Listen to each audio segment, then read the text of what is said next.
धर्मानुरागी महानुभाव, आज पर्व पूर्णता की ओर बढ़ रहा है। मैं अंतिम तो नहीं कहूंगा, क्योंकि पर्व तो प्रतिवर्ष आएगा। अंतिम दिन पर्व का यह हो सकता है, लेकिन यह बात जरूर है, ये ध्यान रखने की बात है कि आज हम पर्व के शिखर की चर्चा कर रहे हैं। बड़ा सुखद आश्चर्य है, उमा स्वामी आचार्य देव ने अपने तत्वार सूत्र ग्रंथ में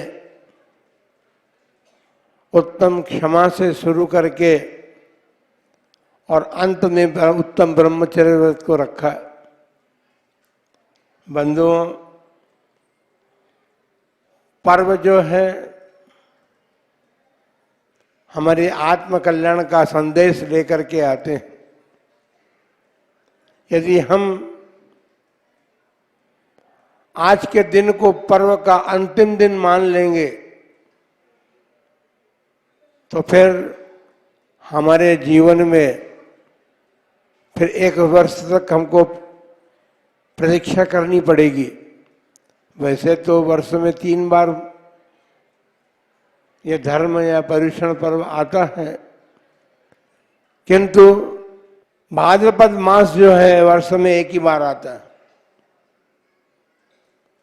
और भाद्रपद मास को महीनों का राजा कहा है।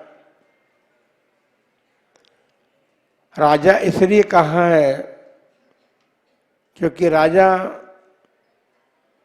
अनेक प्रकार के संपत्तियों को धारण करता है।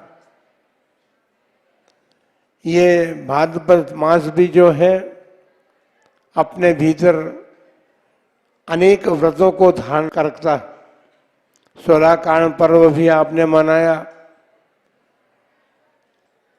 10 लक्षण महापर्व भी मना रहे हैं, और उसके साथ साथ अनेक छोटे छोटे व्रत भी इस 10 दिन के अंतर्गत आए हैं। पंचमेरु व्रत आया, पंचमी से प्रारंभ होता है। अनंत व्रत चल रहा है। 13-14 पूर्णिमा को रत्नत्रय व्रत भी आता है, आज चल रहा है वो भी। तो बंधुओं, ये अनेक प्रकार के व्रतों को का आकर है, खजाना है, इसलिए इसे महीनों का राजा कहा है। इस कारण भाद्रपद मास का 10 लक्षण पर्व जो है समाज में विशेष रूप से मनाने की परंपरा है। चैत्र मास में और माघ मास में इतने उत्साह और उल्लास के साथ मनाते हुए हमने नहीं देखा, किंतु जो सदैया लोग हैं, हमने एक दिन कहा था 4 प्रकार के जीव समाज में पाए जाते हैं। तो यहाँ आज जो है भदैया लोगों का दिन है। इसमें से कोई लोग सदैया भी होंगे, ऐसी बात नहीं है, पर भदैया का मतलब भाद्रपद मास में जो विशेष रूप से पूजा आराधना अर्चना करते हैं। लड़ैया लोग जो हैं, जब समाज की पंचायत बैठती है और उनको किसी बात को लेकर के लड़ना भिड़ना है तो फिर वो पंचायत में जाते हैं केवल। कदैया जो है वो कभी कभी मंदिर के दर्शन करते हैं, वो भी जबकि किसी का मरण हो जाता है और उसका उठावना होता है, उसमें जाते हैं कदैया लोग। अब सदैया लोगों की बात तो यह है कि जो सदाकाल मंदिर जाते हैं, भगवान की पूजा करते हैं, आराधना अर्चना करते हैं, वो सदैया कहलाते हैं। बंधुओं, हम तो यही प्रार्थना करते हैं भगवान से कि भगवान इन भदैया लोगों के मन में सदैया बनने का मन हो जाए और ये सदाकाल आपकी पूजा अर्चना करते रहें, तो इनका जीवन जो है सार्थकता को प्राप्त होगा। बंधुओं, भगवान की पूजा अर्चना सामान्य बात नहीं है। भगवान की पूजा से तो सब कुछ प्राप्त हो सकता है। यदि आप गृहस्थ हैं तो गृहस्थ जीवन के भी बहुत सारी सामग्री आपको पुण्य का फल मिलेगा, तो पुण्य के फल से आप सब सामग्री प्राप्त कर सकते हैं। और यदि जैसा कि अभी आपने सुना ब्रह्मचर्य व्रत के उपलक्ष्य एक कथा आती है, वो कथाएं आपने दो कथाएं सुनी है आपने। आप सभी कुंथलगिरी गए होंगे और कुंथलगिरी में उन मुनिराज जिन्होंने की गुरुकुल में शिक्षा ग्रहण की थी और जब घर लौटे तो घर प्रवेश नहीं किया, घर के दरवाजे से वापस वन की ओर चले गए और वन में जाकर के दीक्षा धारण की।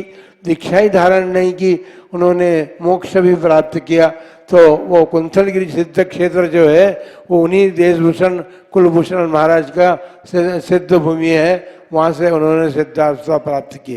बंधुओं, हम देख रहे हैं, आप सुन भी रहे हैं कि अपन पर्व के प्रथम दिन से ही त्याग की ओर बढ़ते चले जा रहे हैं। जो हमारे आत्मा का घात करने वाले हैं, आत्मा का नुकसान करने वाले हैं, उन्हें क्रोधादि का क्रमशः उपदेश श्रवण करते हुए भी आप उनका त्याग करते गए हैं। त्याग करते गए हैं या नहीं गए, आपका मन आप जाने, लेकिन त्याग किया जाना चाहिए। क्योंकि पर्व मनाने का मतलब केवल संगीतकार आ गया और उसने ढोल धमाके बजा दिए और आपने नृत्य कर लिए, उछल कूद कर ली, यह पर्व का दिन नहीं है। पर्व बड़ी शांति से मनाया जाता है और पर्व का जो संदेश है उसको ग्रहण किया जाता है। पर्व का जो उपदेश है, पर्व किस बात को बता रहा है, हमारे जीवन निर्माण के लिए पर्व आते हैं। क्योंकि ये पर्व यदि नहीं आए तो मैं समझता हूँ कि शायद इतने भक्ति भाव से पूजा आदि नहीं करेंगे आप। नंदीश्वर पर्व आता है अष्टानिका तीनों अष्टानिकाओं में। नंदीश्वर द्वीप तो अपन से जा नहीं सकते, नंदीश्वर की बैठ करके हम यहाँ पूजा करते हैं। और दशलक्षण पर्व एक ऐसा पर्व है जिसको आप अपने नगर के जिनालय में बैठ करके उस पर्व की आराधना अर्चना कर सकते हैं। पर्व मनाने का मतलब यह है कि पर्व के विशेष दिन होते हैं, इन विशेष दिनों में विशेष पूजा की जाती है और उस विशेष पूजा के माध्यम से हमारे परिणामों को निर्मल बनाने का पुरुषार्थ किया जाता है। केवल भीड़ में आपने नृत्य आदि करके आपने पुण्य जो कमाना था उसमें कमी की है। थोड़ा बहुत पुण्य मिला होगा लेकिन उसमें बहुत कमी की है आप लोगों ने। हम तो ये कहेंगे कि आप लोगों को पर्व मनाने के लिए शांति अपने जीवन में हो, उछल कूद नहीं हो, गीतकार संगीतकारों की आवश्यकता नहीं हो। आप सभी गीत संगीत करते हैं, भगवान की पूजाएं जो हैं वो संगीत में बनी हुई हैं। जो कवियों ने पूजा की रचना की है संगीत में की है। आप संगीत का अवलंबन लेकर के, अपने अंतरंग से संगीत का अवलंबन लेकर के और आप उस संगीत के आनंद को उठा सकते हैं। आपके ही साथीगण जो हैं, आपके समाज में ही रहने वाले हैं, किसी कारण से वे या आप लोगों ने उनसे अपने से उनको पृथक माना है, लेकिन जब उनके जिनालय में जाएंगे आप तो जिनालय में जाकर के देखेंगे कि कितनी शांति उनके जिनालय में मिलती है। और पूजा पाठ वो भी करते हैं, वे संगीतमय पूजाओं को अपने भीतर के संगीत से वो पूजाएं करते हैं और आनंद के साथ करते हैं।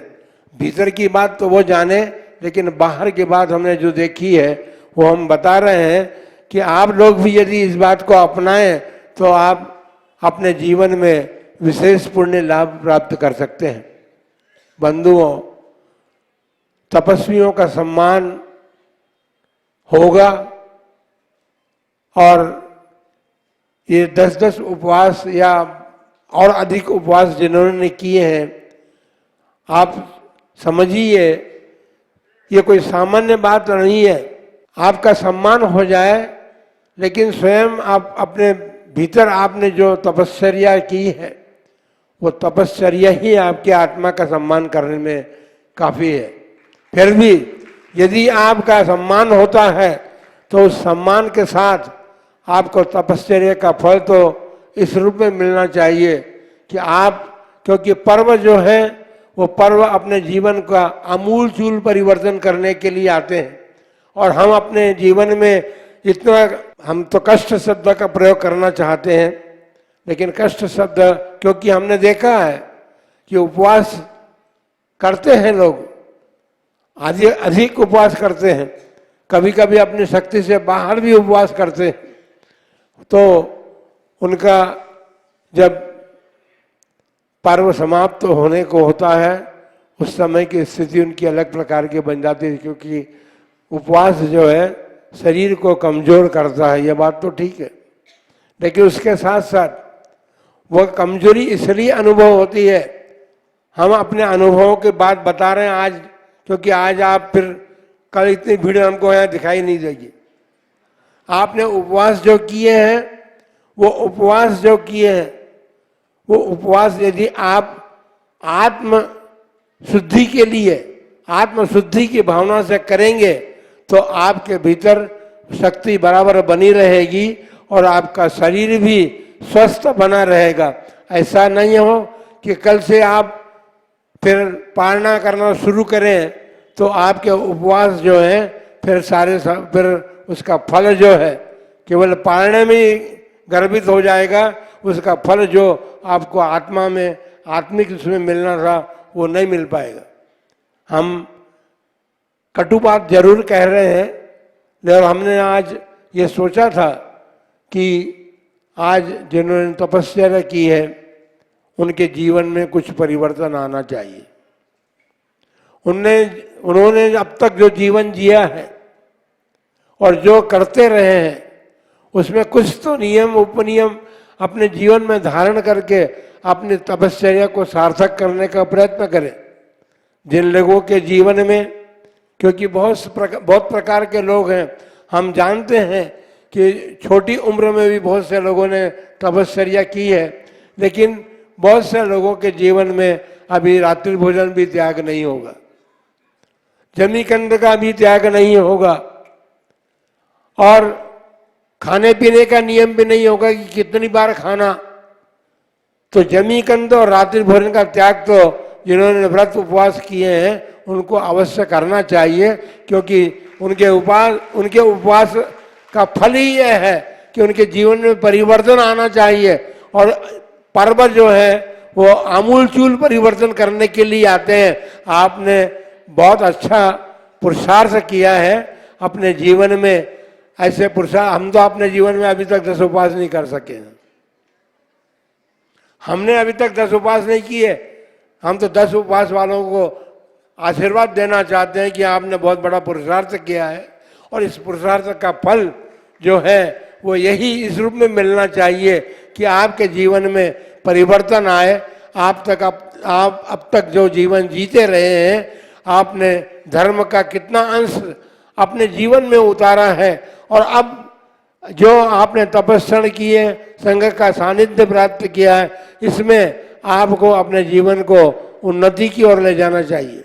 बंधुओं, ब्रह्मचर्य व्रत का मतलब इतना ही है कि लोग इतना ही समझते हैं, ब्रह्मचर्य व्रत का मतलब मैथुन कर्म नहीं करना, लेकिन शास्त्र कहते हैं कि ब्रह्मचर्य व्रत जो है 5 इंद्रिय का संबंध रखता है।